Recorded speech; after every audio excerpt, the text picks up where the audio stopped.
I'm Skylar Larson. Bailey Coleman. And I'm Ben Einertser. And representing on the history of letters. So first and foremost, can you guys tell me what a letter is and why you think it's important? Anybody, just go ahead and say it, please. A letter is a written piece of communication.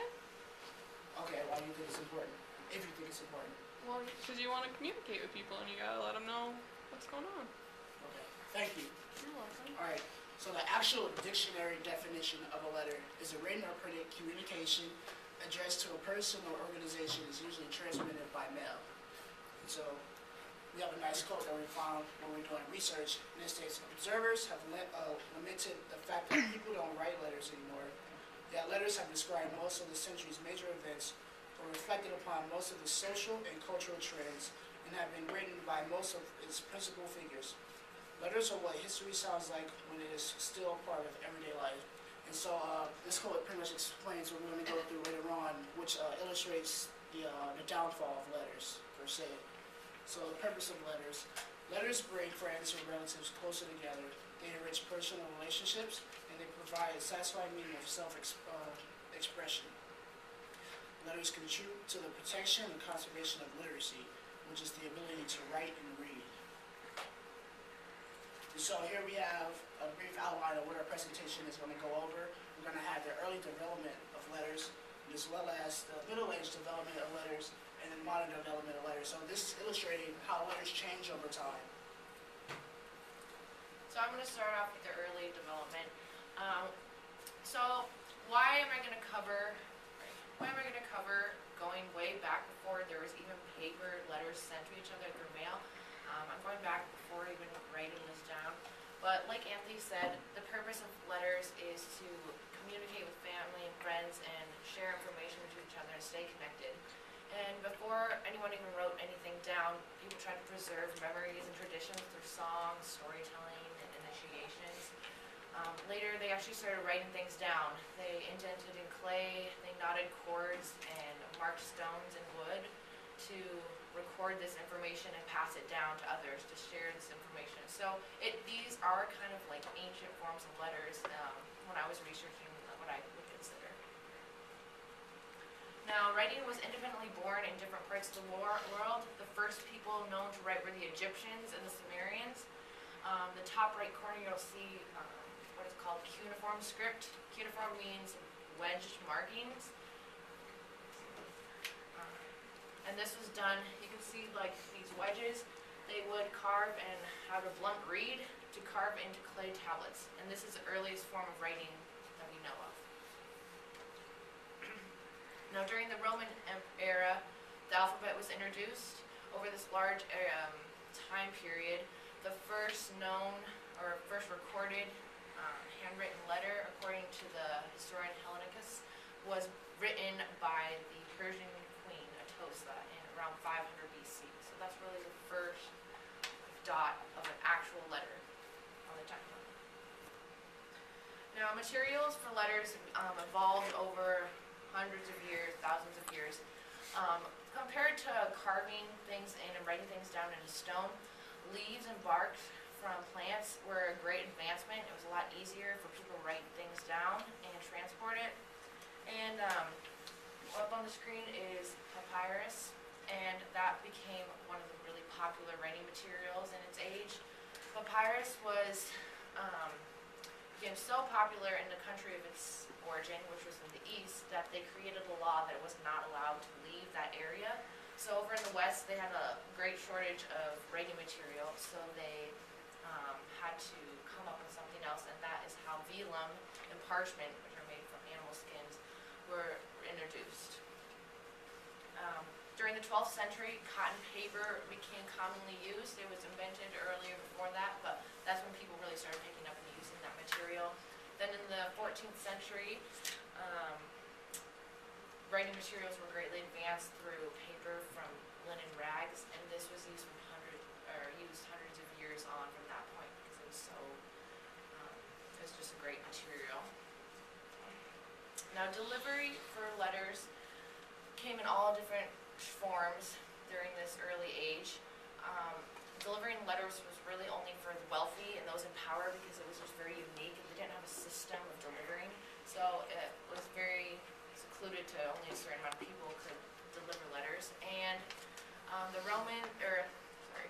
The Greeks employed athlete runners to deliver their letters, where the Arabs would use pigeons. And later on, as time went on, letter delivery evolved into using horseback riders, couriers, and coaches to deliver these letters. And I'll kind of jump in a little bit forward in time. We get to the early American letters, and this is like everything, they have ups and downs. This is one of the ups of letter writing, because this was like the main way to communicate between conquerors and explorers and all that stuff, exploring the New World back to the people who were funding their trips, and back to the kings and queens, telling them about everything that's going on in the New World, what everything is like, and then just how beautiful it is, and kind of guaranteeing that they can settle here. And there's, for the people that are funding them, they can make money over here. There's enough resources, there's enough land where the wealthy will keep getting wealthier. And then another thing it kind of did is, through the letters that they were writing back and forth, they kind of showed what the New World was going to be like. Like I said, like what the people were going to be, what the land was, what stuff that they could grow, and all that kind of stuff.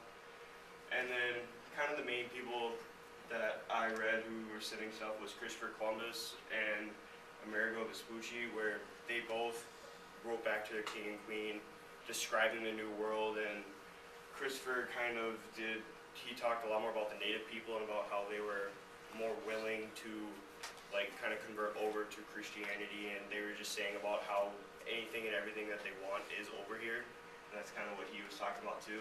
And then another very important thing that letters did in this time period was that they connected families together, because like whenever people actually started colonizing North America and everything, that's kind of how, well, first of all, it was mostly men that went over there to try and get a better life for like their kids and their wives and their other family members. And so that was the main way that they could communicate back and forth, was from letters. And then kind of during the Revolutionary time period, this was one of the main down periods in it, because letters became so expensive to write, and usually they were about 40 to 45 cents to send a letter, and most working class and lower class people couldn't afford that. And plus, a lot of people were illiterate at the time, so not many people could understand or read the writing. So kind of at this point, there was not a lot of letter writing, except for if you were wealthy. And so then if you were wealthy, you could obviously afford to send it, and more than likely you were literate, and the people you were writing to were literate as well, so they could understand you, and they could actually read what you're writing. And so during this time period, it was mainly business mail from the wealthy people to wealthy people, or like merchants to their buyers and just that kind of stuff. And then also during this time, letters became a huge thing during the Revolutionary War, and it was mainly between like finding ways to hide messages within the letters, because like if somebody didn't want to get caught with what they were doing, like say George Washington was sending a letter to somebody, he didn't want them or the enemies knowing what he was writing. And so a lot of times what they did was they fit a letter inside a letter. So like they would just have a kind of casual letter, and then inside of that, in between the paper, it would be the letter that he actually wanted the person to get. And then so it was all about kind of hiding the secret message within it, or actually putting a letter inside of it. And then during kind of whenever we started expanding west, letters picked up again, because of that same kind of thing where they was describing West land back to the people, back to the people who were funding their trips west, and just the men who were moving out west to try and find a better life for the wife and children back home. So it was a lot about keeping families connected, along with letting everybody else back east know what was going on in the west, and like what the land was, resources, people, and all that kind of stuff. And then also during this time, trains were helping the postal world, because they got more and more popular. And so then they started making mail cars, which was they were able to move letters faster, get them quicker, and people could respond a lot faster. And then also they had, this is whenever factories started popping up in the east, and a lot of the times they targeted girls from the farms, and so it kind of showed the difference between what a farm life for a girl was back at that time, and then kind of what working in a factory and living in the city was, and then also keeping the two people connected. And then during the Civil War, once again, they had another downfall of letters, mainly because the North pretty much cut off all ties to the South that had seceded. So if you were in the North and you had family back in the South, and you addressed it to like a southern state or an address down there, then they would not let it go through because they didn't want any information getting there, any tips being sent to. Even if it was just a letter, say from me and my mom saying hello, they wouldn't send it just because. And then that's kind of the same with the South too. So what they did was they had ships, or they had people on ships, kind of like hiding the letters or trying to like getting money, or people were paying them to get on the ship and then carry their letter to someone from the South or vice versa, someone to the North. And then slave letters were big at this time too. The main things were slaves were like writing letters to their family members on the different plantations and stuff, and they kind of gave an insight about what life was on some plantations compared to others and how rough life really was for slaves. And after slavery got abolished, this also opened up eyes to pretty much everyone else that had showed how bad slavery really was if they really didn't know how bad it was. And so this gave a great insight into that kind of stuff as well.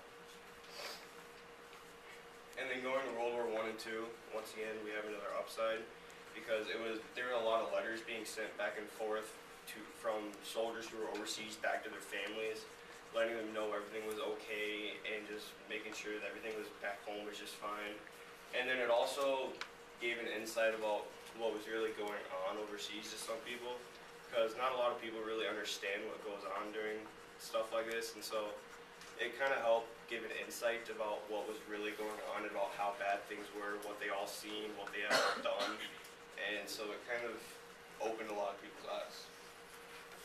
And so, as Bailey was talking about, with World War II and World War I, everyone was sending letters between each other to let them know about what was going on, how things were going between them, and whatnot.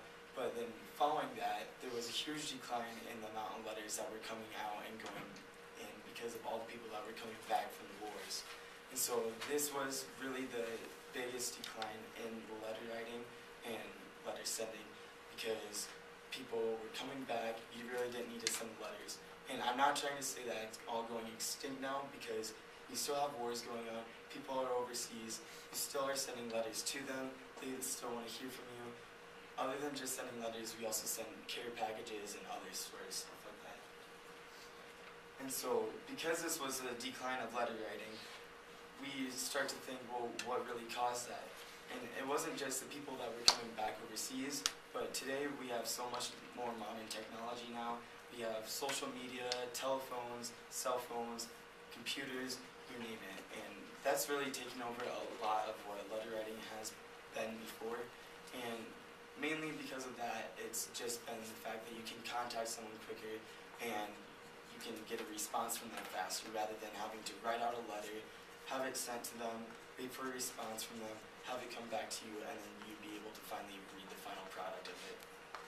And so, along with that, the good part about it being a letter is that it's a physical representation, and it's something that you actually have in front of you. You can actually sit down and think about what you're doing, what you want to say, put your whole heart and feelings into what you want to write.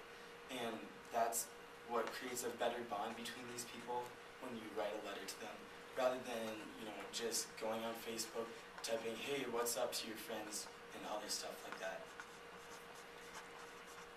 And so, even with the decline of letters, we can kind of look at the evolution of letters, what they were, what they become, and what they are today. And so, in the past, they were used for like personal information. You would have historical records that you were talking about, and even codes during the war times. And if you look at what's going on with letters today, it pretty much follows the same trend. So we're still sending letters to people, giving them our personal information. Even with other forms of communication that we could use, people still use letters for that because of the physical bond between the people when you have a letter. You also have historical records. People will still be writing those down. People write memoirs, people write books. Even though books aren't a letter, it's still a physical representation of what they're trying to say with stuff. And on top of that, then codes has kind of died out a little bit because of the other forms of technology that we have for using with codes. And then moving on to the future, all of us always wonder what's going to be there, what's really possible to happen.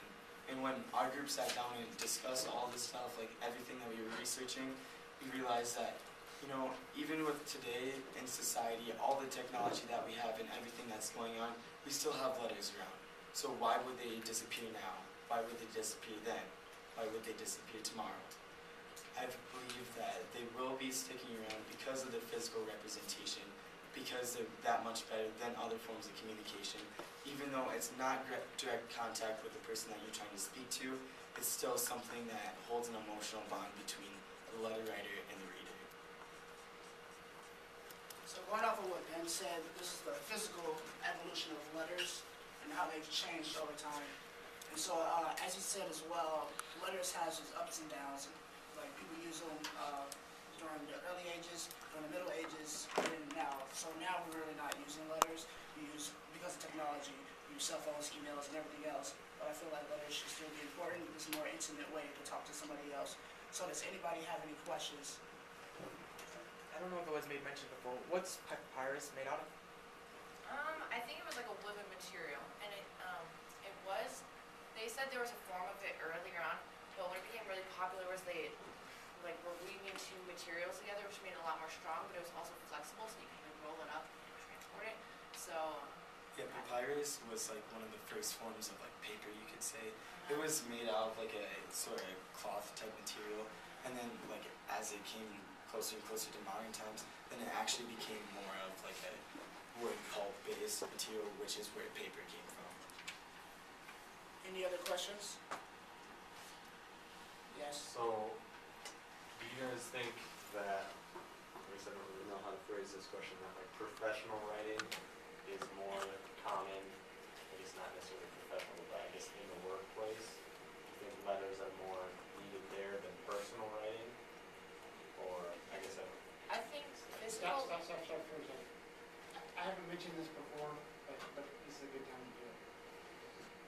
Good practice, I haven't mentioned this before, so you're not being held responsible. Good practice is now to say, so his question is, and repeat his question. And then, so do that first. Somebody repeat his question. So he's asking, he's asking if professional writing letters is as important. Or as What were you needed, getting at? as it's like much needed. more common, I guess. I feel like, I don't know. Today? I feel like personal writing is a lot, like you guys said, it's gone down with technology, but would writing in the workplace still be just as bad? Like since that was kind of like the modern day stuff, there wasn't too much information on it. I would think that it would still follow the same trend as other things, especially because in the workplace you have your computer in front of you, or you're like on the phone with someone else, and so it's just a lot easier to type something out to someone rather than handwriting it out. But I mean, since it is a letter still, it's like it would still be important because you're trying to get your information across, you're trying to tell people what you're trying to do, you're trying to answer their questions. And I think, to add on to that, more formal things in business, I think would be sent to a physical letter, whereas like, you can shoot emails back and forth professionally, but there's just certain things I think professionally, they want it formally written and sent in a physical letter. now let me stop you again. Now, someone say, that answer your question. Does that answer? Yes. Does that answer your question? Yeah. Perfect. For future reference. Okay. There are three things. One is the invitation you gave. Does anyone have any questions? Second is to repeat the question for the audience. And third is, does that answer your question? We forget them all the time, so but those are the best practices. I'm going to call a halt to questioning for now, just for the second time. But great job. Give them a hand.